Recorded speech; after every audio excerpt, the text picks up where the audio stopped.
یہ ہے اجازی آفیشل، یہاں آپ کو حمد و نعت اور تقاریر دیکھنے کو ملے گی۔ اتباع سنت کا بہت اہتمام، جہاں تک ہو سکے اتباع سنت کا بہت اہتمام کریں۔ حضور اکرم صلی اللہ علیہ وسلم کی ہر چیز کو بہت رغبت سے اور محبت سے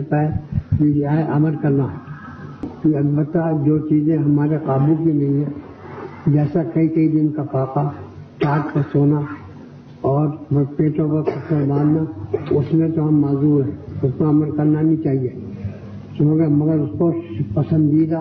اور شوق سے رغبت سے اختیار کرنا چاہیے، یعنی اس کو پسند تو کریں، جیسا کوئی شکر کا بیمار ہو اس کو مٹھائی سے روک دے، اب یہ مطلب نہیں اس کا جو مٹھائی اس کو اچھی نہیں لگتی، اس کا جی بھی چاہے، اس کا رغبت بھی ہے، مگر اس مجبوری نہیں کر سکتا۔ اسی بات ہے حضور اکرم صلی اللہ علیہ وسلم کے ایسے افعال جن پر ہم عمل کرنے سے قادر ہیں، ان کو عمل تو کریں نہیں، مگر دل سے ایسا پسند کریں جیسا شکر کے بیمار مٹھائی کو پسند کیا۔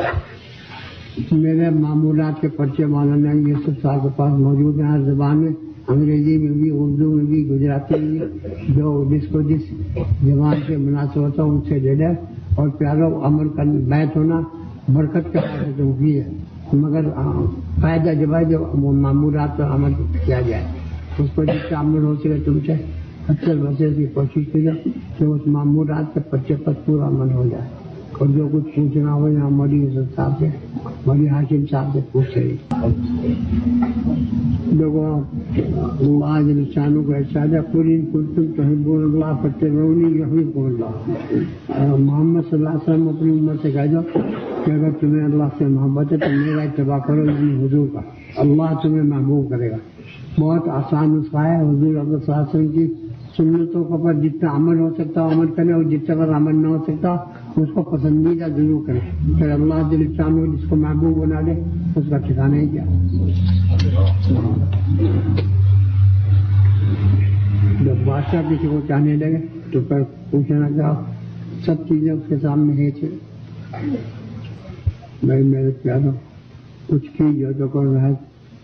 میں بیمار ضعیف مولانا یوسف صاحب کے اشارت پر میں آیا ہوں۔ میری جو خاص ہے تم لوگوں سے کہ جتنا ہو سکے اللہ کا ذکر بہت ہی کثرت سے کرتے ہی ہیں، جتنا اللہ کے ذکر ساتھ زبان کو رت کرتے رہو گے اتنا ہی دنیا دین دونوں کا بنا۔ صحابہ کرام کی محبت اپنے دل میں جگہ دو، ان کرنے میں بڑے احسان ہیں۔ ذرا سی بات پوچھ کے حضور سے اور امت کے لیے رستہ بتا گئے، سہولت بتا گئے۔ ایک صحابی حضرت ابو، انہوں نے یہ کہا حضور سے کہ حضور نے دعائیں بھی کی بتا دی، حضور سے یاد بھی نہیں ہوتی، ایک دعا ایسی بتا دو کہ جو سب دعاؤں کو بات حضور ان کو، میں تو ان کے لیے بڑی دعا کیا کروں ساتھ سے کہ مجھ جیسے ضعیف اور جو ہے کمزور کے لیے انہوں نے بہت ہی اچھا سوال کیا۔ حضور نے کہا اللہم انی اسألک من خیر ما سألک نبیک صلی اللہ علیہ وسلم واعوذ بک من شر ما استعاذک منہ نبیک صلی اللہ علیہ وسلم انت المستعان وعلیک البلاغ ولا حول ولا قوة الا باللہ۔ یہ پڑھتے رہا میں جس کو میں مطلب اس کا سمجھنا ہو وہ تو مولوی یوسف صاحب سمجھے۔ مختصر یہ ہے کہ حضور نے ان کو یہ دعا بتائی کہ تم جو دعا مانگو گے، جس کا ترجمہ یہ ہے کہ ہم تجھ سے وہ چیز مانگتے ہیں جو حضور نے مانگی، اور اس چیز سے پناہ مانگتے ہیں جس سے حضور نے پناہ مانگی، جس میں حضور کی ساری دعائیں آ گئی۔ میں بھی اس دعا کا بہت ہی پابند بھی ہوں، اور میں تو اہتمام سے میری ہر دعا کا جز بھی ہے، اس بات کے لیے اتنی دعائیں حضور نے بتائی ہیں کہ ہم جیسے دعا پاک ہو ان سب کا پر عمل کرنا بھی مشکل، یاد کرنا بھی مشکل، اور اس میں سب آ گئی۔ دعا کرو میں اللہ انشاءاللہ مجھے بھی توفیق عطا فرمائے، تمہیں بھی توفیق عطا فرمائے۔